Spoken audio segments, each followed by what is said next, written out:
गोकाक शहर पोलिसांनी कुख्यात घरफोड्यांच्या टोळीला अटक करून सुमारे 12 लाख रुपयांच्या मौल्यवान सोन्याचे दागिने जप्त केले असल्याची माहिती शहर सीपीआय आर.बी. सुरेश बाबू यांनी दिली। 31 ऑक्टोबर आणि 1 नोव्हेंबर रोजी शहर पोलीस ठाणे हद्दीमध्ये हुबळी कोंडवापूर येथील नंदेश हनुमंतप्पा 97, नवीन अशोक मुंडरगी, रमेश शंकरप्पा अगडी या तिघांनी गोकाक शहरातील सचिन अशोक गोंधळी यांच्या घराचं कुलूप फोडून कपाटात ठेवलेले मोठ्या प्रमाणातील सोन्याचे दागिने चोरले होते। सीसीटीव्ही कॅमेऱ्याचे दृश्य तपासल्यानंतर आरोपींची ओळख पटली।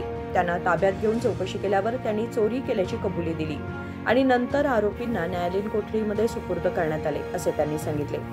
बेळगाव जिल्हा पोलीस अधीक्षक डॉ. भीमाशंकर गुळे यांनी या प्रकरणाचा उलगडा करण्यात यशस्वी ठरलेल्या शहर ठाण्याचे पीएसआय किरण मोहिते, पुटपट पीएसआय निखिल कांबळे तसेच कर्मचारी कुमार इळिगे, मंजू कुच्चगौडर, एपी कापसी आणि बेळगाव टेक्निकल सेल्सचे टीमचे कौतुक केले आहे। मनोहर मॅगेरी, KMM मराठी, गोकाक।